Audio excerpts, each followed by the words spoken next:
ప్రధానమంత్రి నరేంద్ర మోడీ గారు రాత్రి 8 గంటలకి చేసిన ప్రసంగాన్ని పూర్తిగా అవలోకన చేసుకున్న తర్వాత 2 విషయాలు. ఒకటి, పాకిస్తాన్కి ఒక స్టర్న్ వార్నింగ్. పాకిస్తానే కాదు, పాకిస్తాన్కి మద్దతుగా దేశంలో కూడా ఇంకా కొంతమంది వాగుతూ ఉన్నారు. ఏది, ఇంకెప్పుడు చేస్తారు, ఇంకేం చేస్తారు, అది చేస్తారు, ఇది చేస్తారా అని. ఏంటయ్యా అంటే న్యూక్లియర్ బ్లాక్మెయిల్. మా దగ్గర అణుబాంబులు ఉన్నాయి, మేము వేస్తాము. ఈ బెదిరింపులకి మేము భయపడము.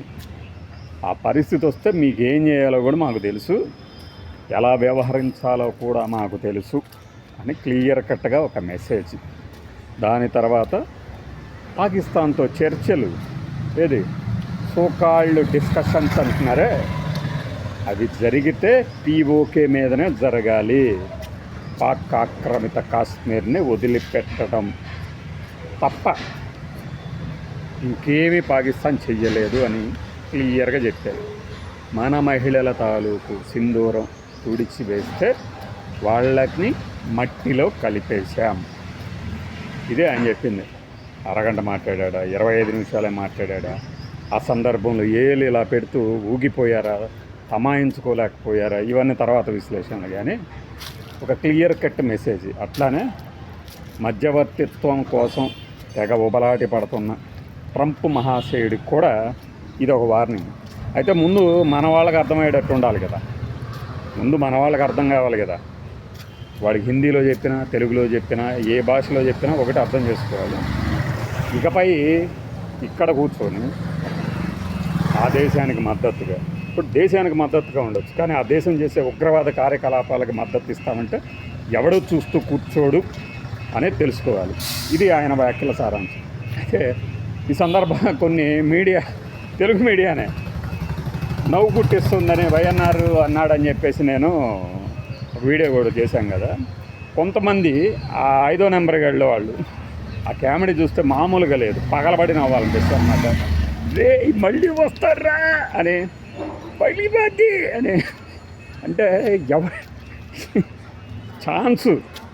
ఛాన్స్ పే డ్యాన్స్ అంటారు కదా, అట్లా ఇదే అదనుగా భావించి ఒక 1,00,000 వ్యూస్ పెంచుకునే ప్రయత్నం. పాకిస్తాన్కి ఈ సోఖండాలు పెట్టేవాడు వార్నింగ్ ఇటువంటి ఆర్మీ కదా ఇవ్వాల్సింది. ప్రైమ్ మినిస్టర్ మోడీకి మద్దతు తెలపండి, అంతేగాని మీరే మోడీలా ఫీల్ అవ్వకండి. ఈ యాంకర్లకు అన్నమాట నేను చెప్తుంది.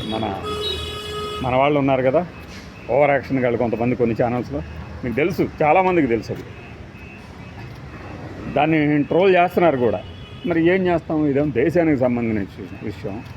అందులో అతను మన దేశానికి మద్దతుగా మాట్లాడుతున్నారు వాళ్ళు. సరే, హాస్యపు గుళికల్ని కాస్త తగ్గించి వాస్తవిక దృక్పథంతో వార్నింగ్ ఇవ్వండి పాకిస్తాన్కి, అంతేగాని నేల విడిచి సాము చేయకండి అయ్యా ముత్తుగారు మరియు కుప్పనూరు పిల్ల సుషిగాడు. వీళ్ళందరూ ఏంటంటే ఏది దొరికినా, ఇప్పుడు పాపం వివేక్ మిశ్రీ అనే ఒక ఆయన విదేశాంగ శాఖ కార్యదర్శి ప్రతిరోజు బ్రీఫింగ్ ఇస్తారు. ఏం జరిగింది ఈ రోజున, ఎల్ఓసి దగ్గర ఏం జరిగింది, ఎక్కడ ఏం జరిగింది. అట్లాంటి వాళ్ళని ట్రోల్ చేయటం ఏంటి, అది అన్యాయం కదా. అంటే వీళ్ళకి ఏదో ఒక ఇష్యూ కావాలి. వీడేంటి అటు నడుస్తున్నాడు, వీడేంటి చెట్టు కింద ఉన్నాడు, వీడేంటి పార్కులో ఉన్నాడు, వీడేంటి పబ్బులో ఉన్నాడు, వీడేంటి గబ్బు లేపుతున్నాడు, ఇలా. అంటే వీళ్ళ బతుకంతా ట్రోలింగ్. వీళ్ళు నిజ జీవితంలో నవ్వడం ఎలా ఉంటుందో తెలియదు వీళ్ళకి, నిజ జీవితంలో బతకడం కూడా తెలియదు. ఎప్పుడు ఎవడో ఒకరిని ఎగతాళి చేయటం. అసలు ఇలాంటి జాతి ఒకటి పుడుతుందని, సోషల్ మీడియా ట్రోలింగ్ జాతి ఒకటి ఉంటుందని ఆ ట్విట్టర్, సోషల్ మీడియాలో, ఇంకా ఎక్స్లు కానీ, యూట్యూబ్, అలానే మనకి రెడిట్, ఇన్స్టాగ్రాము, ఈ పుట్టినప్పుడు పాపం వాళ్ళు అనుకోని ఉంటారు, ఇట్లాంటి వాళ్ళు ఒకళ్ళకి బయలుదేరుతారండి. అది దేశానికి సంబంధించిన విషయాల్లో జాగ్రత్తగా ఉండండి. పొర్రపాటున మీ వెకిలితనం అక్కడ కూడా ప్రదర్శించారనుకోండి, ఆ బాంబు ఏదో వచ్చి మీ నెత్తి మీద పడవచ్చు. ఇది మన డిఫెన్స్ వాళ్ళు వేసే బాంబు మీ నెత్తి మీద పడవచ్చు. కాబట్టి కామెంట్ చేసేటప్పుడు ఒళ్ళు, మెదడు అన్నీ జాగ్రత్తగా పెట్టుకొని చేయండి. అలానే అవతల దేశాన్ని మనం విమర్శించవచ్చు, కానీ తీవ్ర స్థాయిలో అవమానించకండి. అవమానించినప్పుడు ఏమవుతుందంటే అది దేశాల మధ్య సంబంధాలను చెడగొట్టే స్థాయికి తీసుకెళ్తాం. దానికి మీరే ఎందుకు కారణం కావాలి? పోయి అందరిని వదిలేసి మిమ్మల్ని కనుక పట్టుకొని బొక్కలో వేశారనుకోండి, దరిద్రపు కామెంట్ చేశారు రా వీడు అని, ఏం చేస్తారు? ఏం చేయలేరు కదా. అది ప్రధానమంత్రి మోడీ గారు అయితే చాలా స్టెర్న్ వార్నింగ్ అనమాట. అలాంటి వార్నింగ్ అది చూడండి. అన్ని ఛానల్లో ఈ పాటికి కనీసం ఒక 100 సార్లు వేసే ఉంటారు.